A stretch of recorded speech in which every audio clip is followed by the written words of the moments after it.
निहारिका महेश्वरी और आप देख रहे हैं सियासत की बात सच्चाई के साथ। मेट्रो में बड़े बड़े शहरों में आम लोगों की सबसे बड़ी समस्या कोई है तो वो है सर छुपाने की जगह। रोटी कपड़ा मकान आपने सुना होगा, रोटी की जुगाड़ में गांव छोड़कर वो शहर आए। ऐसे लोगों की कमाई का बड़ा हिस्सा मकान किराए में चला जाता है। बहुत दुख होता है पहली तारीख को रेंट के लिए पैसे निकालना, वो भी करारे करारे नोट निकालना या फिर अकाउंट से उसको पूरी तरीके से दूसरे के अकाउंट में क्रेडिट करवाना। बहुत दुख होता है। गाढ़ी कमाई का पाई पाई जुटा कर लोग ये हसरत पाल लेते हैं कि किसी तरह इस दोहन से उबरा जाए, अपने घर का सपना साकार किया जाए। लेकिन ये भी इतना आसान नहीं है। उनके इसी सपने का दोहन करने के लिए एक ऐसे बड़े शहरों को तैयार किया जाता है और इस शहरों में अहम रोल अदा करती है बिल्डर्स लॉबी। दिन दुनी रात चौगुनी रेट ये बढ़ा देते हैं, ढिंडोरा पीटते हैं। ये लॉबी पहले तो ऐसे लोगों को बड़े हसीन सपने दिखाती है, बड़े बड़े पेपर्स में एडवर्टीजमेंट छापती हैं, पैम्फलेट्स बिकवाती हैं और कहते हैं कि हम आपके साथ हैं, हम सबसे ज्यादा कस्टमर फ्रेंडली हैं, निवेशक कहकर उन्हें अपने पास बुलाती हैं। और जब लोग ऐसे बिल्डर से जुड़ जाते हैं तो फिर शुरू होता है निवेशकों का असली दोहन, यानी कि बायर्स की सुनने वाला अब कोई नहीं। क्या वाकई रियल एस्टेट रेगुलेटर बिल जो इस वक्त सुर्खियों में है उनकी परेशानियों का हल है? भाई सियासत तो इस पर बहुत हो रही है, एनडीए यूपीए के बिल्स को भी कंपैरिजन हो रहा है। आज इस पर हम चर्चा करेंगे।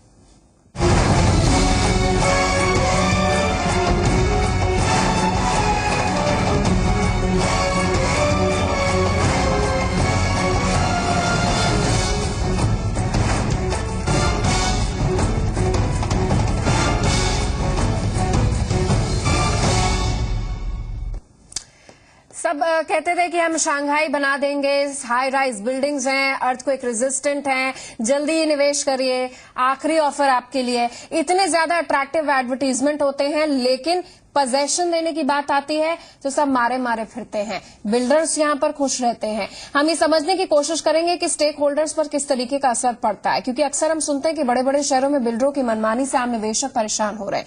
सपनों का आशियाना बनाने के चक्कर में वो अपनी जिंदगी भर की जो गाढ़ी कमाई है, भाई पैसा इसीलिए एक तो इतना ज्यादा 1 BHK का या एक स्टूडियो फ्लैट का रेट इतना है कि कमाते कमाते अगर कोई ईमानदारी से कमाए तो शायद 80-90 वो पार कर ले।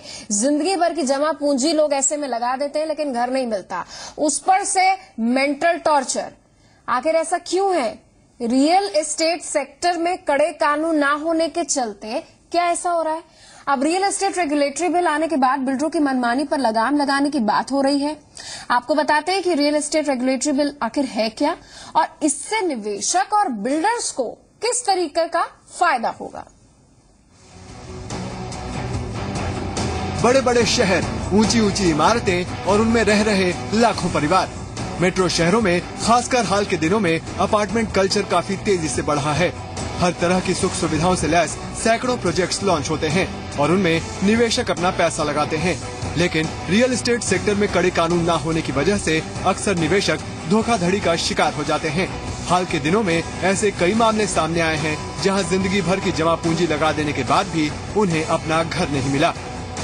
दिल्ली NCR समेत हर शहर में जहां बिल्डर इमारतें खड़ी कर रहे हैं और एक अदद घर की चाह रखने वाली जनता उन प्रोजेक्ट्स में अपना पैसा लगा रही है, उन सब का दर्द एक सा ही है।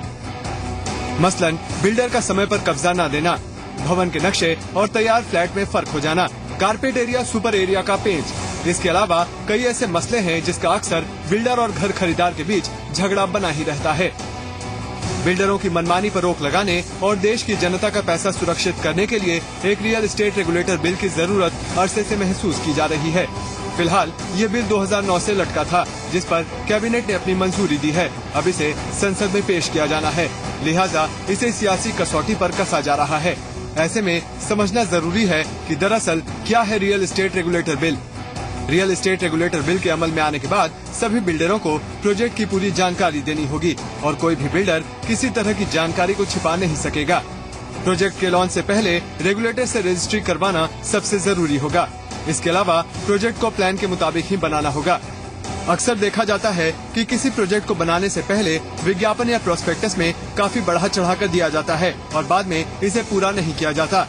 इस बिल के बाद बिल्डर विज्ञापन या प्रोस्पेक्टस में दी हर जानकारी को पूरा करेगा। प्लान में किसी तरह के बदलाव के लिए 2/3 खरीदारों से मंजूरी लेनी होगी। अब सवाल उठता है कि बिल्डर की इतनी घेराबंदी के बाद क्या फायदा होगा। अक्सर रियल एस्टेट एजेंट ग्राहकों को बड़ी बड़ी बातें करके फंसा लेते हैं और ग्राहकों की कमाई फंस जाती है। रियल एस्टेट रेगुलेटर बिल लागू होने के बाद काफी हद तक धोखाधड़ी से निजात मिल जाएगी। हर रियल एस्टेट एजेंट को अथॉरिटी से रजिस्ट्रेशन करवाना जरूरी होगा। बिल्डर को तय समय पर किसी भी हालत में पोजीशन देना होगा।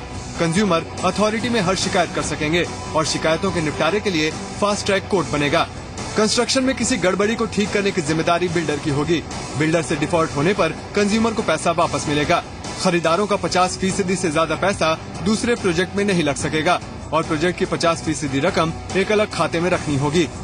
रियल एस्टेट रेगुलेटर का मुख्य उद्देश्य ग्राहकों के हितों का ध्यान रखना है और बिल्डर को कंज्यूमर से किया गया वादा पूरा करना होगा। रियल एस्टेट रेगुलेटर में भारी पेनल्टी का प्रावधान रखा गया है और बिल्डर के हितों का भी पूरा ख्याल रखा गया है। संसद के अगले सत्र में रियल एस्टेट रेगुलेटर बिल को लाया जाएगा। ब्यूरो रिपोर्ट, जी मीडिया।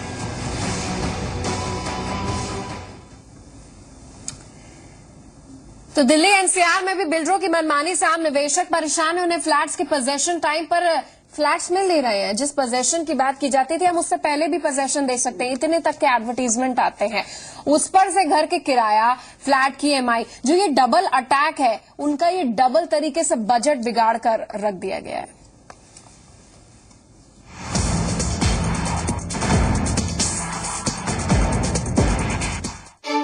जीते जी एक छत हो जाए, ये सपना अमूमन हर भारतीय देखता है। इस सपने को बिल्डरों ने खूब भुनाया और ग्राहकों को चूना लगाया। बिल्डर से अगर बात करते हैं तो बिल्डर किसी भी तरीके से तैयार नहीं है बात करने के लिए, और अगर कोई बात करने के लिए ऑफिस में जाते हैं तो अपने बाउंसर खड़े कर देता है, मारने पीटने की धमकी देता है, कहता है कोर्ट में चले जाओ, कोर्ट से जाकर ले लो। राहुल गांधी जी ने बोला कि अब हमारे साथ हमारी उसके लिए लड़ेंगे। हमारे साथ वो नोएडा या गुड़गांव के कुछ जो ग्रुप एसोसिएशन के साथ मिलेंगे और सरकार के पास जाएंगे और बोलेंगे इस बिल को जितनी जल्दी से जल्दी और स्ट्रांग से स्ट्रांग बना के लाया जाए ताकि बैरों को बचाया जा सके। नोएडा, ग्रेटर नोएडा, गुड़गांव, दिल्ली जैसे देश के तमाम शहरों में बिल्डरों के खिलाफ लोग सड़कों पर उतरते रहे हैं। अगर एनसीआर की ही बात करें तो इस साल 6,45,000 फ्लैट्स का पोजीशन दिया जाना था, लेकिन 72% से भी ज्यादा फ्लैट्स 2 से 4 साल पीछे चल रहे हैं।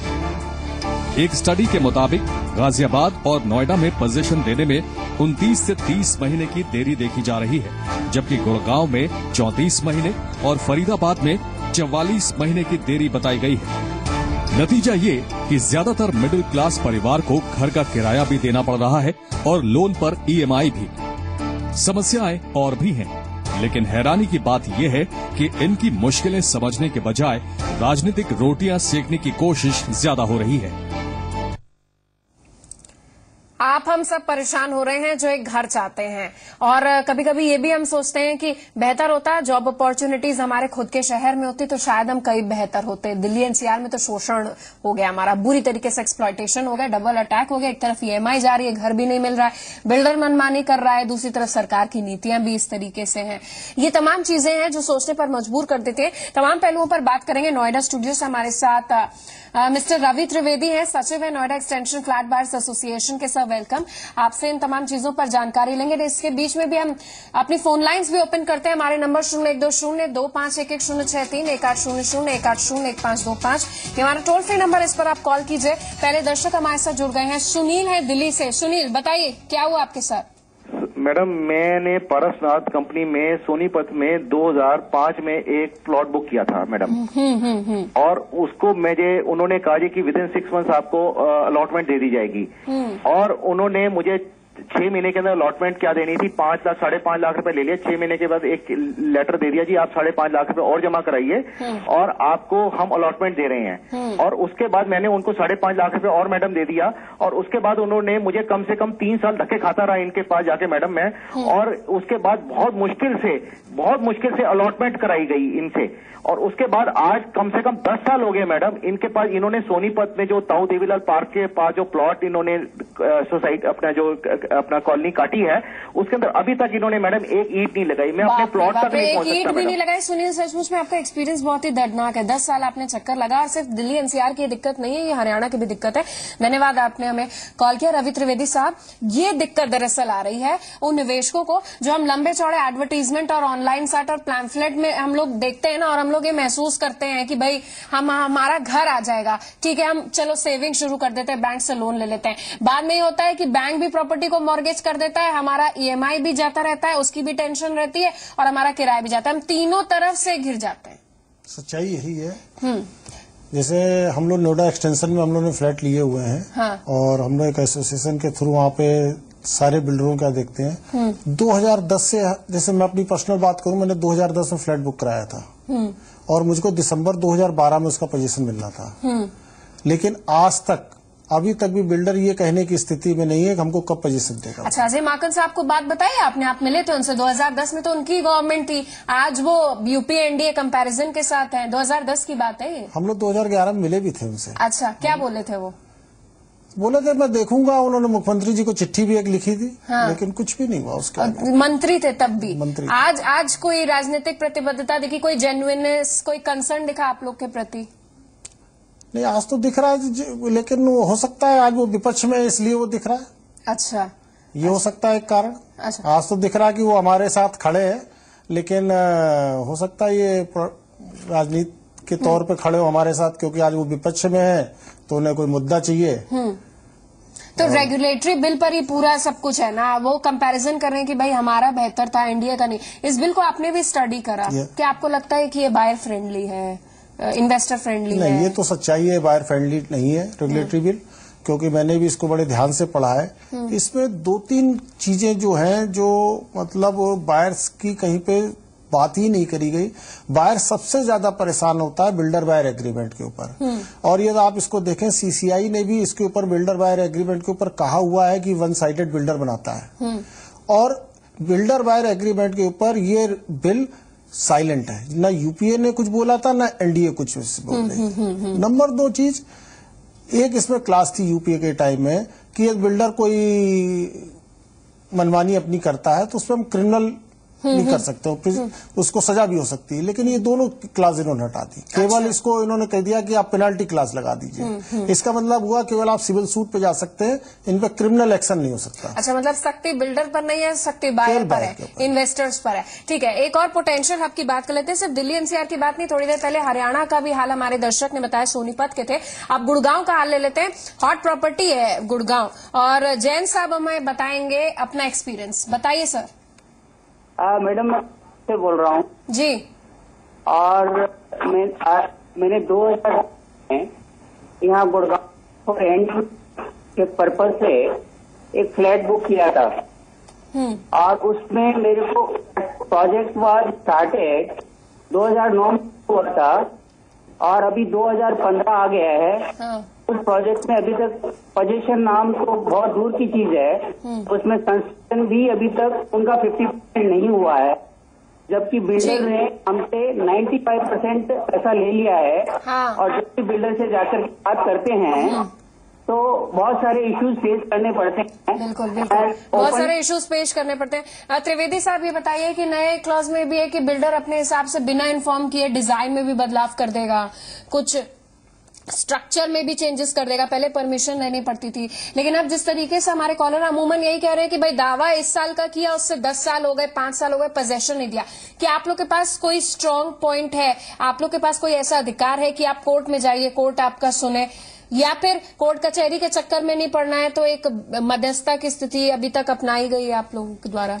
नहीं, ये जो आपने कहा कि डिजाइन चेंज कर देगा, ये तो इस बिल पे है अब किया है कि कोई भी डिजाइन लेआउट चेंज करेगा तो वो 2/3 बायर्स की परमिशन से ही कर पाएगा। हाँ। अन्यथा वो नहीं कर पाएगा। हाँ। मैं दूसरी बात आपसे यहाँ पे कहना चाह रहा हूँ कि जो पेनाल्टी क्लास होती है डिले पेमेंट की, उसमें 5% की होती है। अच्छा। यदि आप ओवरऑल कास्ट जाके देखो तो वो बिल्डर पे 1 से 1.5% की आती है। बिल्डर हमको देता है 1 से 1.5%।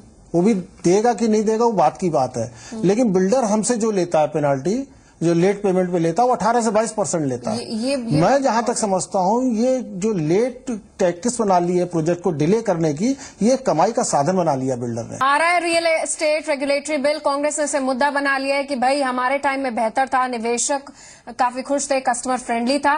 लेकिन हम कस्टमर से ही जानते हैं कि हकीकत दरअसल है क्या, इस बिल से क्या एक्सपेक्टेशन है। ML खन्ना साहब हमारे साथ जुड़ गए हैं।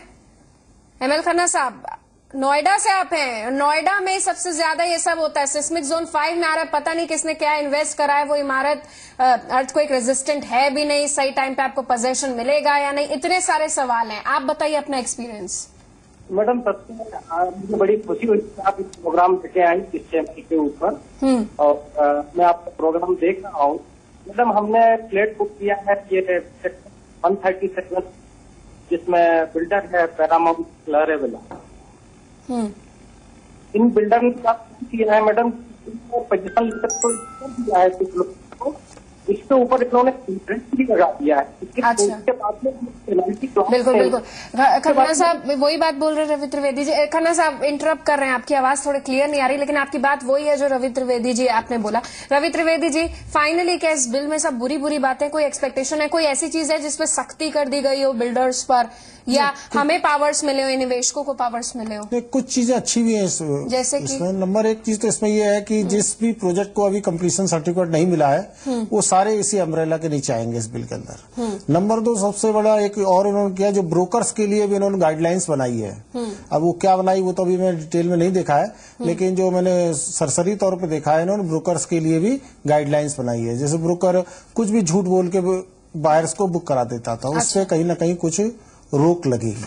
ओके अच्छा, और किस चीज का आप लोग विरोध कर रहे हैं? कैसे वो पूरी तरीके से आप डाइल्यूट करवाना चाहते हैं, और उसको किस तरीके से चेंज करवा सकते हैं कि भाई ये क्लॉज हट जाए तो ये हमारे फेवर में जाएगा?